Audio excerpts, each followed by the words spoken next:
Welcome to Speak Up for Oneness Media Australia, affiliated with Awake to Oneness Radio in the United States. This program is dedicated to speaking up for oneness in the world. Oneness is a living awareness that we are all one. Many people are awakening across the world to realize what they see in their world is a reflection of themselves. As we take responsibility for our thoughts, our words and actions, we start to experience our world changing. Oneness is the lived experience of peace. And I'm speaking with John Smallman, who is a channel of Jesus and Saul. And John's going to talk a little bit about his experience as a channel, as a Christmas message to people to bring hope and inspiration. Hi, John, how are you? Good evening, Susan, or rather good afternoon with you. I'm very well indeed and enjoying loads of snow here in New Hampshire. Fantastic. And we're having loads of sunlight here in Australia. It's very warm outside. It's a beautiful, it looks like we're in for a beautiful Christmas. Lucky you. That's all I can say. We expect the snow up here, that's fine. And white Christmas is what we all hope for, isn't it? So yes, it's great.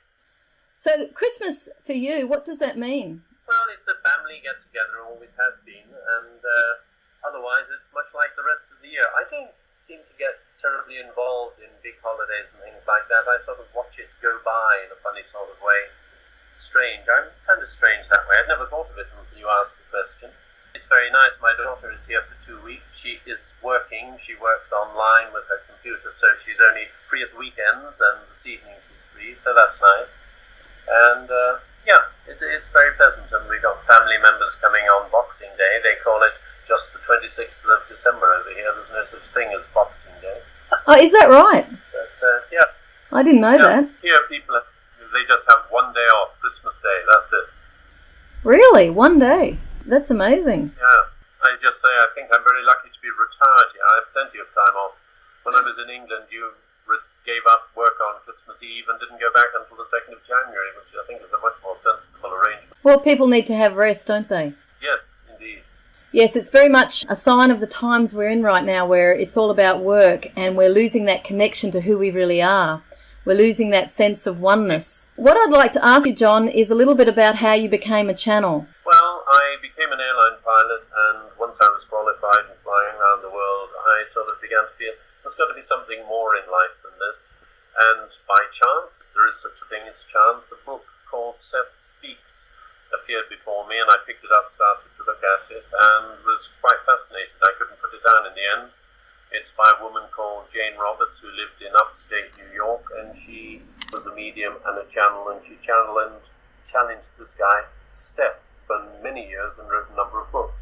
So as a result of reading the first book, I read all her others and then searched for other channel material, and each channel that came through was very inspiring for me. Eventually I began to think it would be lovely to have my own guide, my own spiritual connection, and part of me was saying, don't be silly, John, they've got better things to do than talk to you, which I think is the sort of thought many people have if they think of getting in contact with the spiritual realms. But eventually in about 1995 I sat down one evening and basically I said, dear God, if there is somebody of high spiritual integrity who would like to come through me as a channel, I'm here willing and able.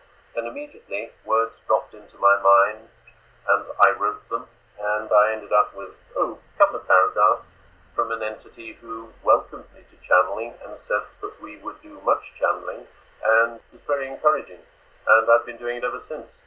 Did you have a personal struggle with the truth of what you were hearing? Were you hearing it were you clairaudient? How was it coming to you? No, not so. What would come would be 3 or 4 words would drop into my mind, and as I wrote them down, initially I used to do it all in longhand in a notebook, and as I finished writing 3 or 4 words, the next 3 or 4 would come.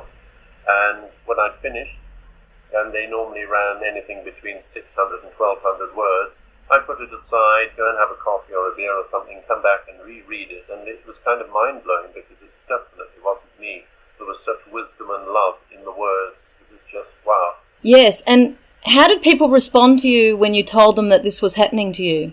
Well, I told my wife, and she was fascinated, and We were just in the process of moving from Anchorage, Alaska to Maui in Hawaii, and we ended up sharing a house with a man called Sheldon Nidal and his partner Colleen Marshall, and he had been channeling the Galactic Federation for a very long time, so they were totally open to what I was doing. And so I just channeled it for a number of years until finally, having retired up to this part of the world in 2009, a woman who I knew quite well said, "John, you really need to get that stuff out there." And I was thinking, I don't know how to do that. I couldn't write a book. And then I came across blogging. I went out and bought the book Blogging for Dummies. And I set up a WordPress account and started publishing it. And Sheldon Nidal's partner, Colleen, very kindly noted my channelings and put them out on her website, and then I developed quite a following. And it's gone from there.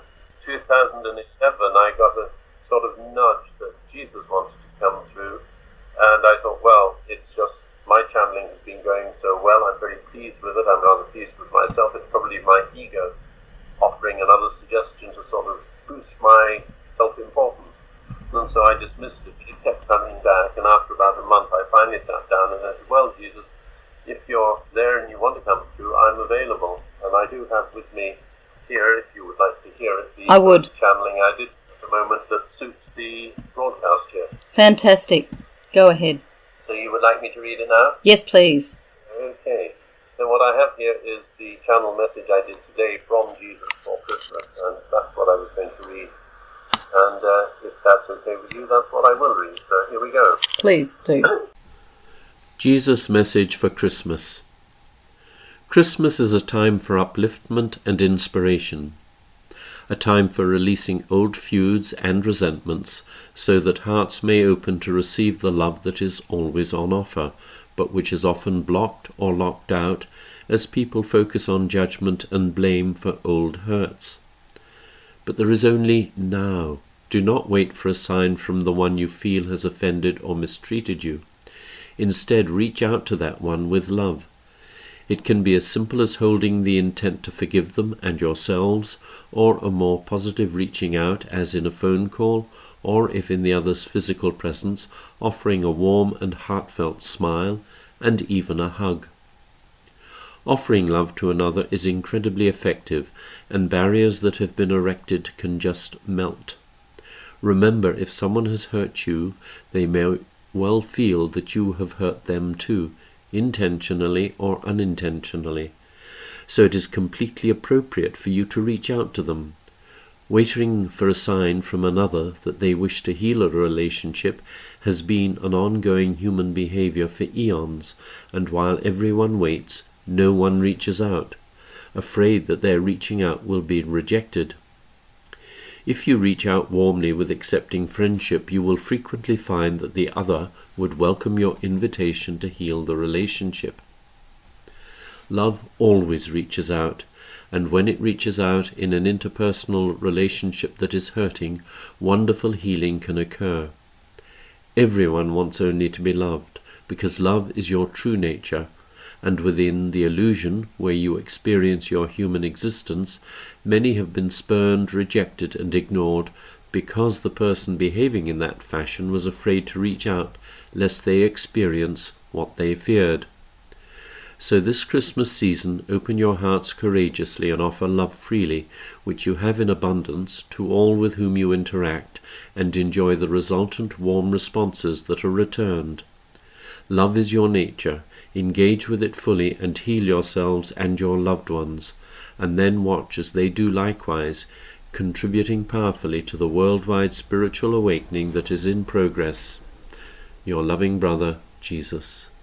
That's very beautiful, very beautiful. It's all about love, isn't it, John? Absolutely, it's always about love. I've had sort of times when I've gone a bit on the channeling because all they talk about is love. And I get to the stage where I'm thinking, well, how many different ways can you say this?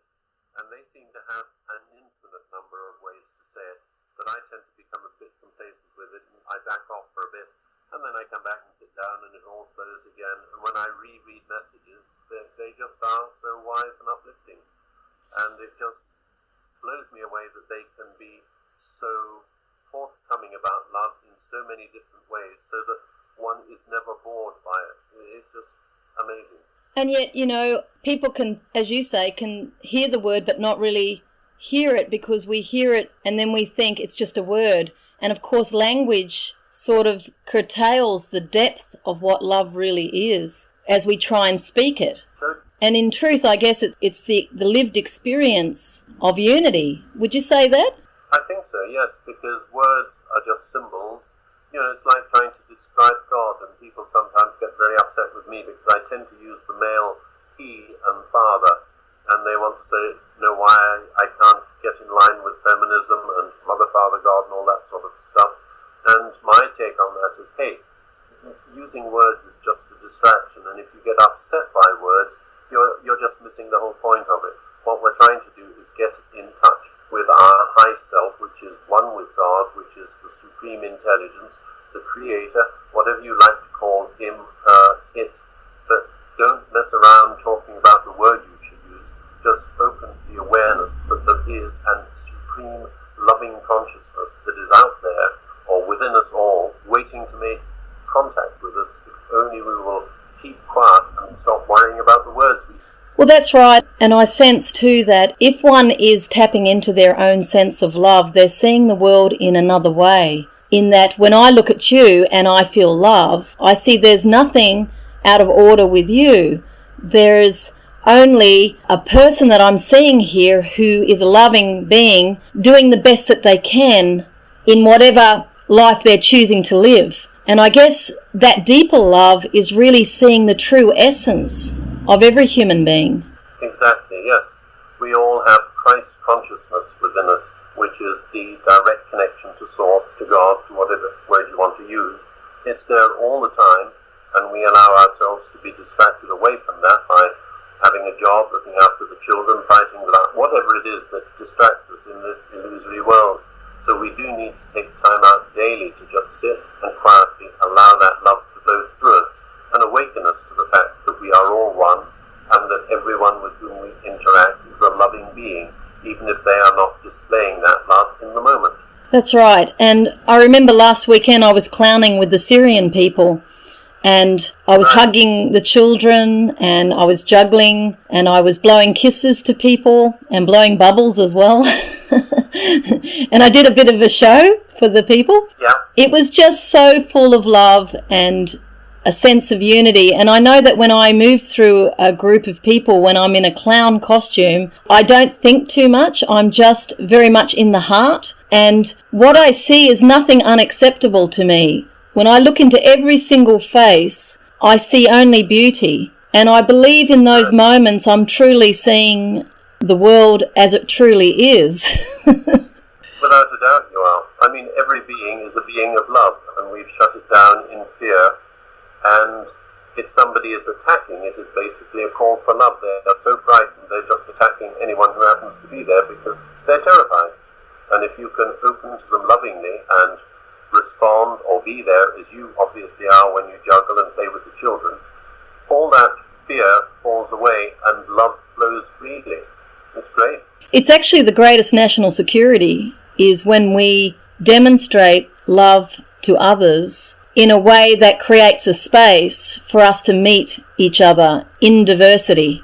I think often we want people to turn up as we are rather than understanding that we see people as we are, but we may not actually see them as they are if we're projecting onto them. But if we can create that space, just create that space and be open to difference and be open to the possibility that there's a middle ground, I think maybe then we can all make peace together. Well, this is it. I mean, this is the whole thing about separation. We chose separation, and so here we are all as individuals. We feel so separated and alone and fearful that we need to be on a team. It could be your family, your tribe, your football team, your national army, whatever it is. And once you've taken sides, then you see others as outsiders and dangerous and enemies. And we need to break that down. And that's what you do by being in a loving relationship with anybody you meet. We're trained to go in expecting the worst so often. You go for a job interview and you're worried about the impression you're going to make instead of just being yourself and letting it flow. And to know that who you are is acceptable, and if somebody is in judgment of you, it's their issue, not yours. Exactly. Exactly. And self-acceptance is the big thing that we all need to get to understand. We need to accept ourselves. And we're so often trained not to. You're not good enough, you didn't work hard enough, the whole 9 yards. So yeah, definitely self-acceptance. And if you have self-acceptance, then you can accept others. If you don't, you can't accept others. That's right, and I think this emerging spirituality that's starting to amplify across the planet is really about looking at yourself, not the other. It's really about understanding that the world is a mirror of you, and that what you're seeing in the world is yourself, not the other. That's right. All comes from within, and what we do is then project it out there, and it reflects back to us. Yep. And I'd like to say too that I've listened to your messages over the years, and even though at times you might think them repetitive, but I've always found them incredibly uplifting, and I see it as in alignment with the deeper sense of what love really is. And I personally would like to thank you for the great service I think you're doing for humanity by allowing yourself to be a channel for a wonderful being of light and peace and love, which is Jesus and Saul, and to know that through your presence many people are being affected.